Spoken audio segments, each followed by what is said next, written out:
We jump straight into it. The judge doesn't even flinch. 6 months in jail? No delay. And that pause in the defendant's voice, that's fear setting in. This isn't just another day in court. It's the moment her entire world shifts. The realization that this time, the consequences are real. They're over your head. Gotcha. You see, you're scared now. You're going to be scared later. I'm glad you reacted that way because it is a scary thing. 6 months in jail. Yeah, I don't want to spend 6 months in jail. Figure it out. We will go on the record in the matters. 24 TR 718, 24 TR 719, 727, and 922. 23 CF 165, 24 CF 168, 24 CF 240. State of Wisconsin versus Tina Sally. The state appears through District Attorney Kevin Schmidt in person. Ms. Sally appears in person with her counsel, Joseph Rosenthal. We're set today in these matters for pleas and sentencings. Mr. Rosenthal, can you please update the court as to the agreement that has been reached? Yes, Your Honor, thank you. My client would enter a plea of guilty to an amended count 1 simple possession in 23 CF 165. Counts 2 through 5 would be dismissed and read in. In 24 CF 168, my client would enter a guilty plea to count 2, felony bail jumping. Counts 1 and 3 would be dismissed and read in. 24 CF 240 would be dismissed and read in its entirety. And I believe there is an agreement to dismiss the traffic citations. And both sides would be free to argue. I'm sorry. Free to argue.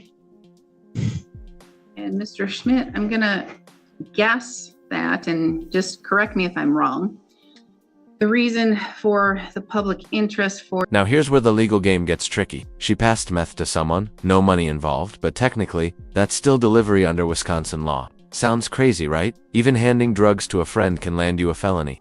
Luckily for her, the prosecutors using discretion, reducing it to possession, that's not just a break, it's a legal lifeline. For the amendment from possession with intent methamphetamine down to simple possession of methamphetamine is simply because Ms. Sally was at her place of employment and offered someone else the paraphernalia with the methamphetamine in it to take what I would describe as a hit or to use it.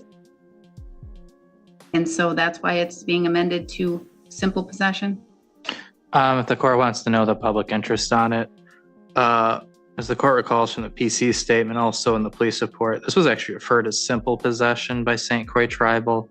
DA Renicky charged it as a possession with intent or delivery. He's technically right. That does constitute delivery for the same reason that a bunch of kids passing around a joint in a school circle, like from that 70s show, that would be delivery as well under Wisconsin law. All laws are overly inclusive or underly inclusive. Therefore, it's up to the judgment of people like myself and you, Judge, and Mr. Rosenthal to figure out, when the laws are overly or underly inclusive, what to do there. There's a situation where she just offered someone drugs. They took it for peer pressure reasons. They didn't use it. They reported it to their supervisor. No money exchanged hands. I don't have any information. Tina's, dealing drugs anywheres. So that's the reason why. All right. Thank you. And also, Judge, the quantity was like infinitesimally small. I don't even think it was like a 1/10 of a gram. The lab results said like 0.07. So it's just in terms of quantity, it was very small. The officer wrote in their report, it was too small for them to even measure on their scale. All right. Okay. Thank you. Satisfies the court. Formal motion to amend count 1 and 23. Amendment granted. The big charge, intent to deliver, is gone. Just possession now. That might sound minor, but legally, it's a total game changer. A serious felony gets downgraded, giving her a chance to avoid prison time if she doesn't mess it up. CF 165 to simple possession and I felony. So made. Granted. All right, Miss Sally, that's the agreement that you've reached with the state. Is that true? Yes, ma'am. I have in front of me 2 plea questionnaires, waiver of rights forms. They're identical, except for the charge that you're pleading guilty to and the case numbers.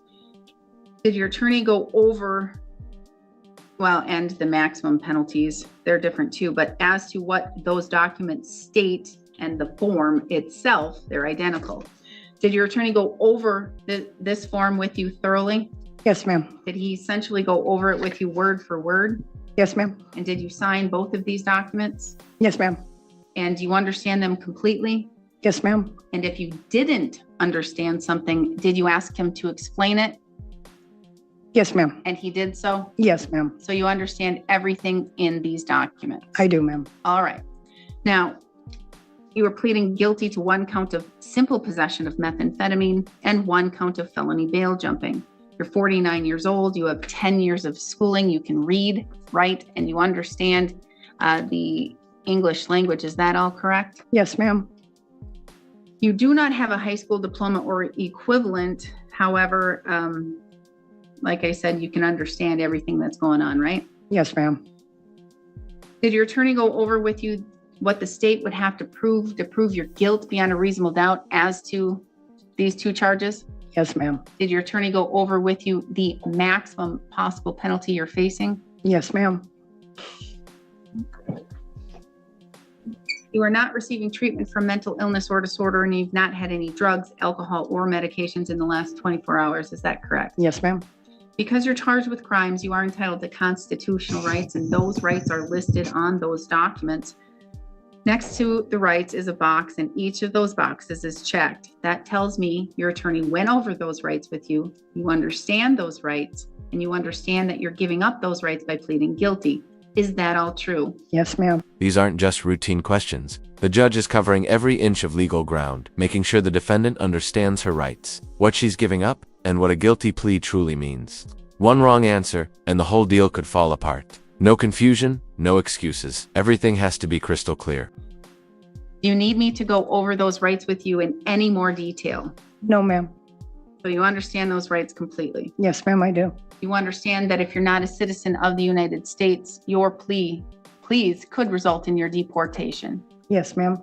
You understand that you're pleading guilty to felonies. As such, you will no longer be able to use or possess a firearm for life. Yes, ma'am. You will no longer be able to vote in any election until your civil rights are restored. Yes, ma'am.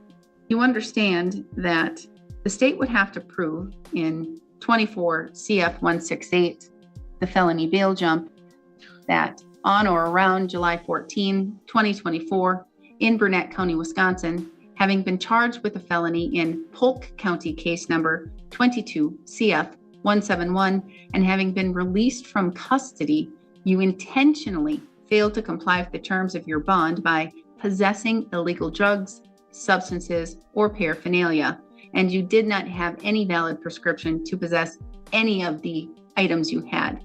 Do you understand what the state would have to prove? Yes, ma'am. Do you understand the maximum possible penalty could be up to a $10,000 fine, 6 years of incarceration, or both?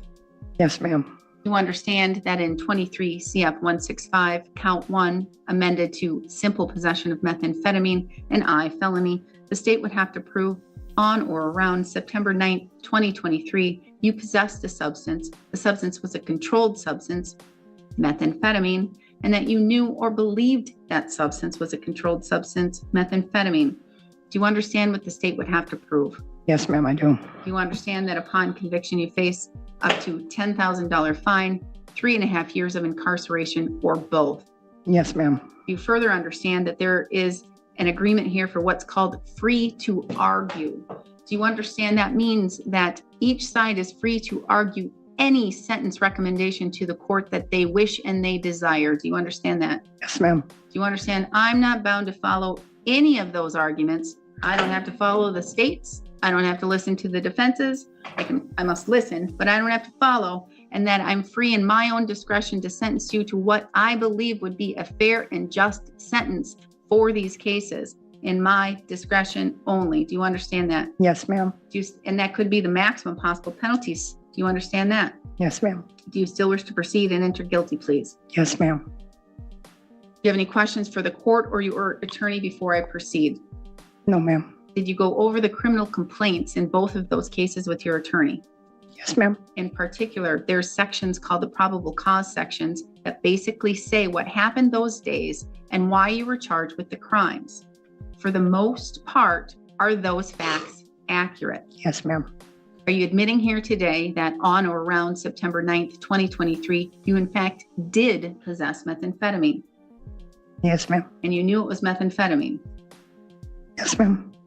Are you admitting here today that on or around July 14th, 2024, that you knew you were on felony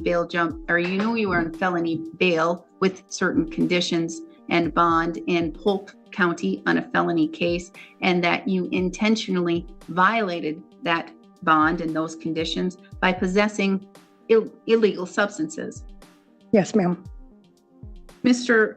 Rosenthal, may the court use the probable cause sections along with the statements made by your client to find a factual basis? Yes, Your Honor. Has anyone made any threats or any promises to you for you to plead guilty to these two charges? No, ma'am. You're doing so freely and intelligently. That means you are telling the court you fully understand what you're doing here today Yes, ma'am. and voluntarily. Yes, ma'am. Has your attorney represented you competently? Yes, ma'am. Has he answered all of your questions? This is the court double-checking the defense attorney's homework. Did he explain her legal options, her rights, the risks of trial? The judge needs it on the record. Why? Because if this comes back later on, appeal. The court can prove she knew exactly what she was doing. Yes, ma'am. Has he looked at these matters thoroughly? Yes, ma'am. Has he discussed with you any potential for legal defenses, or has he said you have no defenses or little defenses in this case?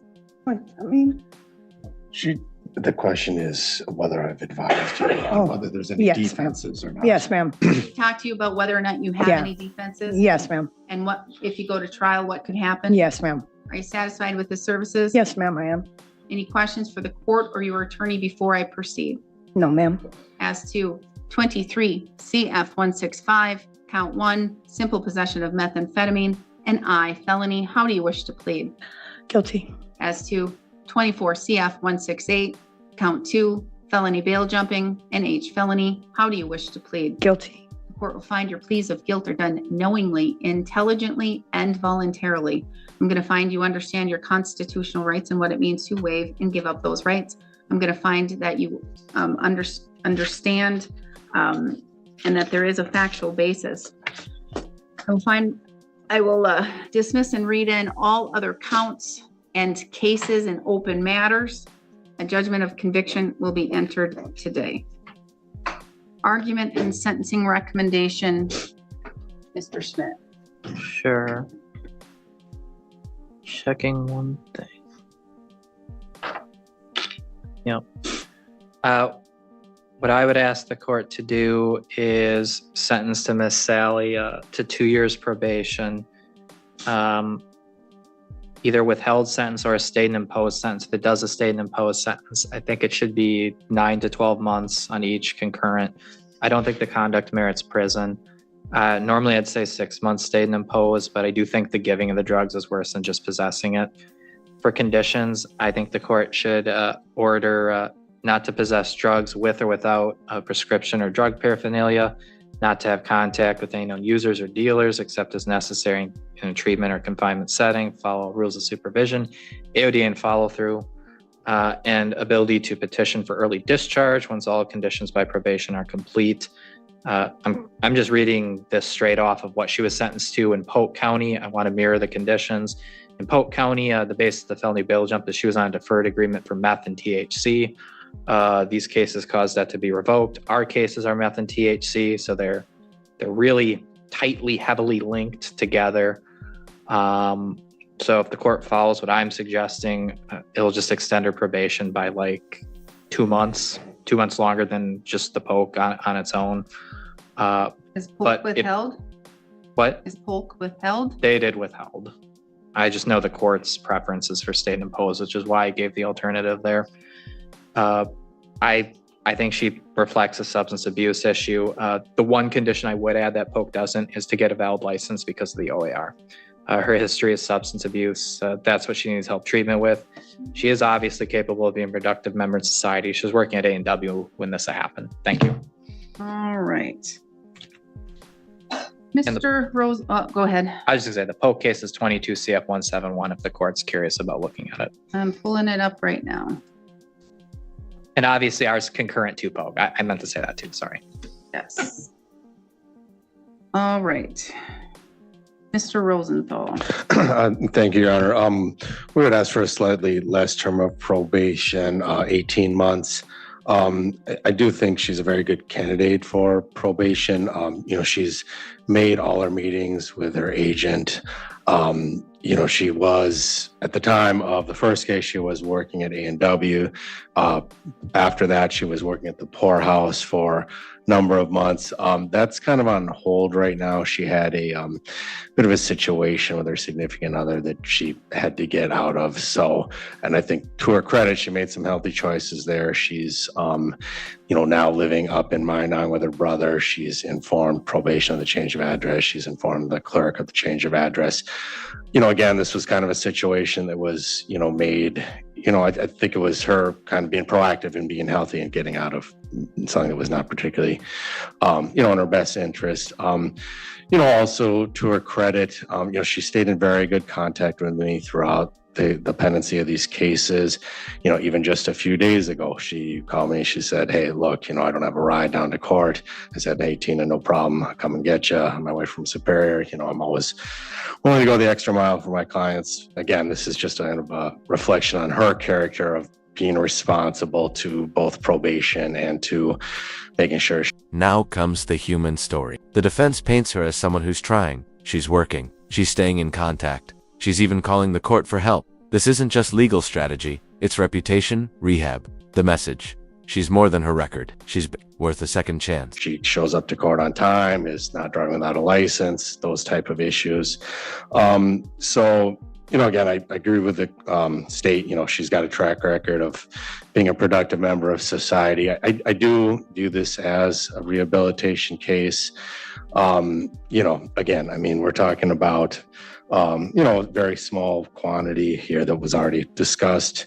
In terms of it being less than 1/10 of a gram of methamphetamine. The THC, I believe, was a cartridge. So it's, it's personal use, no allegations of, there was an allegation, but it's been amended. There's no facts to support, dealing or delivery. So that is, I think, all to her credit.